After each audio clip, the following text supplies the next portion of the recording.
కేంద్రం తీసుకొచ్చిన central seed పాలసీపై రైతు సంఘాలు వ్యవసాయ నిపుణుల నుంచి విమర్శలు వినిపిస్తున్నాయి.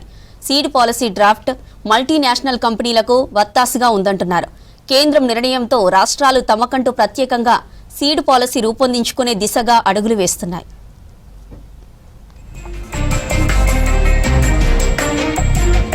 ఇప్పటికే నకిలీ విత్తనాలు పెరిగిన ధరలతో బేజారవుతున్న రైతులకు కొత్త సీడ్ పాలసీ భయపెడుతోంది. సీడ్ పాలసీలో రూల్స్ రైతుల హక్కులను కాలరాసేలా ఉన్నాయన్న విమర్శలు వినిపిస్తున్నాయి.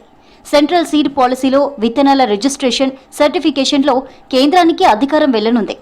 మల్టీనేషనల్ సీడ్ కంపెనీలకు మార్కెట్పై పట్టు సాధించే అవకాశం ఉందంటున్నారు నిపుణులు. పేటెంట్ ఉన్న బ్రాండెడ్ పంపిణీ విత్తనాలు వాడాలని ముసాయిదా బిల్లులో ప్రతిపాదించడంతో రైతులు పండించే మూల విత్తనాల పరిస్థితి ఏంటనేది టెన్షన్ పెడుతోంది.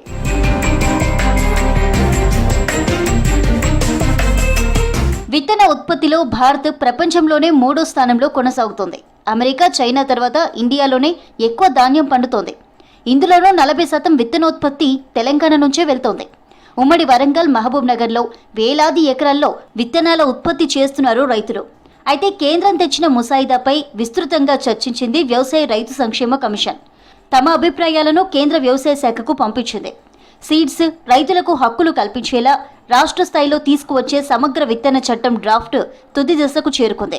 ఈ రాష్ట్రంలో ఏ విత్తనాలు అమ్ముతారు, ఏ విధంగా జరుగుతుంది ఈ వ్యవహారం, దీన్ని చట్టం చేసుకోవడానికి అవకాశం ఇవ్వాలి కేంద్ర ప్రభుత్వం. విదేశీ విత్తనాల కంపెనీల ఒత్తిడికి మీరు తలొగ్గి ఆ విధమైన చట్టంలో పెట్టిండ్రు అనే ఆరోపణ మా కమిషన్ చేస్తాం. ఎక్కడా విత్తన కంపెనీలతో ఇబ్బందులు లేకుండా డైరెక్ట్గా విత్తన కంపెనీ విత్తనం పండించే రైతుకు మధ్యనే ఉండాలి, కానీ ఈ మధ్యన ఆర్గనైజర్ అని ఇవన్నీ ఉండొద్దు అని కొన్ని సూచనలు చేసుకున్నాం. అది మొత్తానికి ప్రిపేర్ అయితే అయ్యి ఉంది. దాన్ని వచ్చే శాసనసభలో పెట్టడానికి ఇంకా మంత్రి గారితో ఇంకా చర్చలు జరగలే. మా కమిషన్తోని మంత్రి గారితో చర్చలు జరిగిన తర్వాత ముందుకు తీసుకెళ్తాం. కేంద్రం తెచ్చిన విత్తన ముసాయిదాతో రైతులకు అన్యాయం జరుగుతుందంటున్నారు నేతలు. కార్పొరేట్లకు అనుకూలంగా డ్రాఫ్ట్ రూపొందించారని ఆరోపించారు. విత్తన ఉత్పత్తి చేసే రైతు నష్టపోతే చర్యలు, పరిహారం చెల్లించే అంశాలపై ముసాయిదాలో స్పష్టత లేదన్నారు.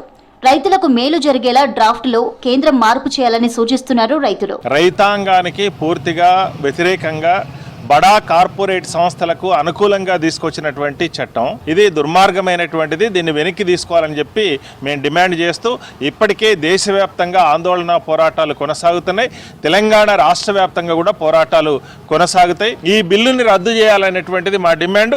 సమగ్రంగా విత్తనాలు ఉత్పత్తి చేసేటువంటి రైతాంగానికి లేదు పంటలు పండించేటువంటి రైతాంగానికి ఉపయోగపడే విధంగా చట్టాన్ని తీసుకొస్తే ఖచ్చితంగా రైతాంగము ఆహ్వానిస్తుంది అనేటువంటిది ఈ సందర్భంగా తెలియజేస్తుంది. ఏటా ఖరీఫ్, రబీ సీజన్లలో నకిలీ, క్వాలిటీ లేని నాసిరకం విత్తనాలను అమ్ముతుండటంతో రైతులు పెద్ద ఎత్తున నష్టపోయారు. విత్తనాలు అమ్మే కంపెనీలు ముందు నమ్మించి విత్తనాలు సప్లై చేస్తున్నట్టు ఆరోపణలున్నాయి. మొలక శాతానికి, దిగుబడులకు మాదే గ్యారంటీ అని మొదట చెబుతున్నా సమస్య వస్తే ముఖం చాటేస్తున్నారని స్థానికులు చెబుతున్నారు. విత్తన సరఫరా చైన్ సిస్టంలో పారదర్శకత, జవాబుదారీతనం ఎక్కడా అమలు చేయడం లేదని చెబుతున్నారు రైతు సంఘాల నేతలు. ప్రొడక్షన్ విషయంలో కానీ, క్వాలిటీ కంట్రోల్ విషయంలో కానీ, కాస్ట్ ఎక్కడైతే నియంత్రణ ఉండాలనో దాని గురించి కానీ, తర్వాత కాంపెన్సేషన్ గురించి, ఇవన్నీ కూడా మనము రూపొందించుకొని మనం సపరేట్గా చట్టం తయారు చేసుకోవడం విధంగా రెండవది కూడా ఇటు రూపొందించి పెట్టడం జరిగింది. సో త్వరలోనే కేంద్ర రాష్ట్ర ప్రభుత్వాలు మన రికమెండేషన్ అన్నిటిని కూడా ఫాలో అవుతే కనుక రైతు నిజంగా కూడా మనం అనుకున్నట్టుగా రాజు అవుతాడు. మిగతా అన్నీ కూడా ఒక ఎత్తు, విత్తనం విషయంలోనే మోసపోతే ఇంకొక ఎత్తు. కాబట్టి సో రైతును రాజును చేసే దిశగా కేంద్ర రాష్ట్ర ప్రభుత్వాలు విత్తన చట్టం మీద దృష్టి సారించాలి అనేసి మేము విజ్ఞప్తి చేస్తా ఉన్నాం. కేంద్ర రాష్ట్ర ప్రభుత్వాలు సీడ్ యాక్ట్ విషయంలో రైతుల ప్రయోజనాలకే ప్రియారిటీ ఇవ్వాలంటున్నారు వ్యవసాయ రంగ నిపుణులు.